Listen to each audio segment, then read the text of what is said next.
Oke, halo teman-teman, kita akan melanjutkan ya untuk pembahasan Compose kita. Kita akan masuk ke set effect handling di Compose. Jadi itu sebelum masuk ke sana, gue mau coba nerangin apa itu life cycle di Compose ya. Kalau kita tahu di Android Views kan ada beberapa ya, ada on create, terus on destroy dan lain sebagainya. Di Compose juga ada. Ini gue ambil dari di dokumentasi di Google-nya, di developer Android ya. Jadi itu pertama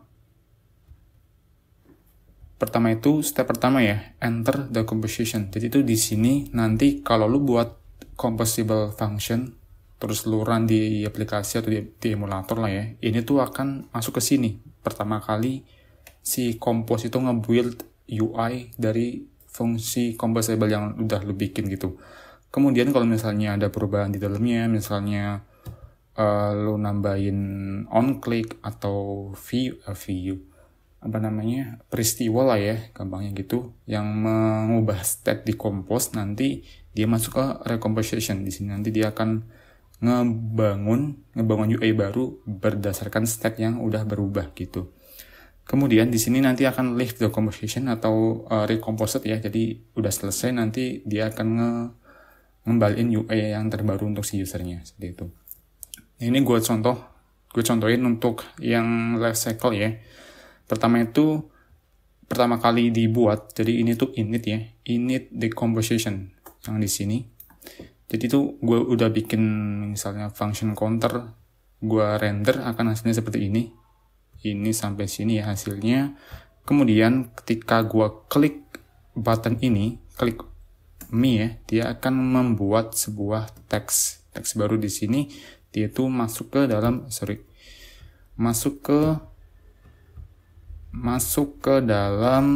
recomposition, karena dia tuh ada perubahan state ya, dan dia akan membuat sebuah komponen Compose baru berupa teks gitu di sini. Karena dia tuh akan mengobserve variabel count ini ya. Kemudian ketika button reset ini diklik, of course dia akan masuk ke sini. Maka teks ini akan di-reset atau dinolkan dan akan dihilangkan dari tampilan UI-nya. Dia itu akan recomposed atau meninggalkan si composition atau leave recomposition. Berikutnya, sebenarnya tuh kita masih perlu kok yang namanya efek ya, atau set effect dari Compose. Misalnya itu untuk membuat splash screen, snack bar, dan ya untuk misalnya progress loading itu ya, kita masih perlu set efeknya. Cuman kita harus menggunakan set effect API. Tujuannya itu untuk menghandle ya, biar efeknya itu nggak membahayakan lah ya, nggak ya pokoknya sesuai dengan takarannya lah ya, seperti itu. Nah ini contoh dari set effect di Compose. Kita contohnya itu menggunakan variable i di luar composable. Kemudian dia tuh ada iterasi di sini. Ini akan menimbulkan set effect karena misalnya si fungsi ini melakukan recomposition walaupun nggak ada hubungannya sama ini, maka si variable ini akan berubah gitu. Karena ya dia akan ngikut perubahan dari recomposition dari function ini gitu. Jadi ada perubahan yang nggak diinginkan. Sebenarnya kita bisa mengontrol ini jika kita menggunakan mutable state of ya, atau by remember itu, yang itu akan diobserve oleh si Compose dan dia akan di tracking perubahannya untuk mengupdate UI-nya, seperti itu. Nah ini ada set effect API. Jadi tujuannya itu untuk memastikan life cycle dari set effect-nya itu bekerja dengan maksimal dan sesuai ketakarannya tadi ya, dan membersihkan set effect ketika keluar dari recomposition. Jadi itu ketika udah menghasilkan sebuah UI yang baru, itu nggak ada set effect lagi gitu. Dan termasuk membatalkan suspending function ketika keluar dari recomposition. Ini tuh termasuk dalam content coroutine ya. Nah pertama, ini mungkin gue nggak live coding dan gak akan ngejelasin semuanya ya, karena lumayan banyak nih. Cuman gue singgung beberapa aja lah ya. Yang penting lu nanti bisa searching sendiri buat lebih pahamnya. Pertama itu ada launch effect.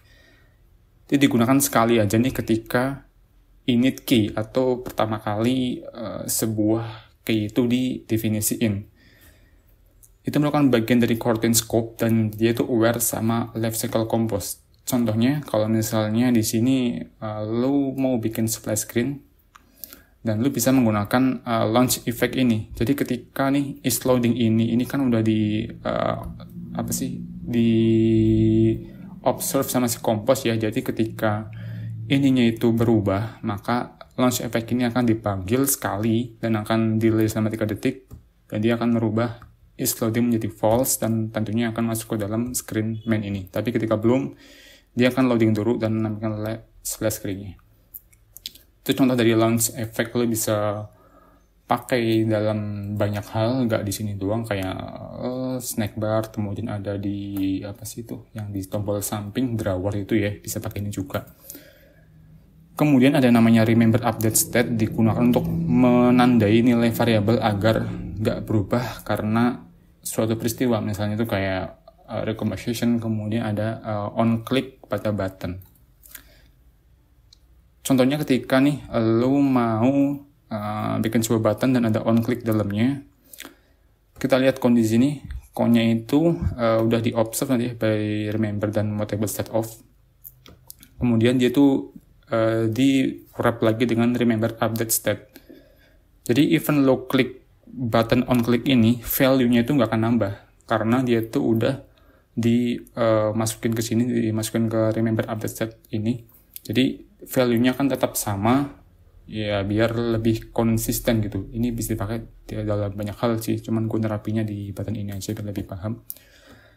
Nah, ini ada remember Kotlin scope, jadi digunakan untuk membuat coroutine pada suatu fungsi compose dan ingin memastikan coroutine akan dibatalkan secara otomatis ketika recomposed atau meninggalkan recomposition ya. Jadi ketika nih ada button ya, contohnya di sini ada variable remember coroutine scope, kemudian ketika button ini diklik, dia itu akan ngedelay 1 detik sebelum dia tuh ngeprint coroutine ini.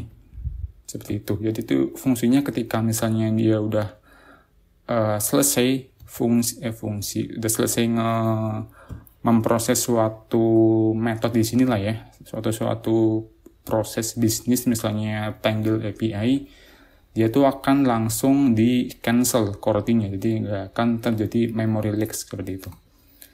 Nah, ini ada beberapa set effect di dokumentasinya ya, ada set effect, kemudian ada disposable effect sampai ke snapshot flow. Ini silahkan lo searching sendiri, soalnya nanti kalau gue jelasin masih panjang banget videonya dan gue mau coba lo juga aktif gitu. Jangan cuman ngelihat doang, cuman nanti malah nggak paham. Yang penting lo coba searching dan nanti lo akan temu banyak insight di sana seperti itu.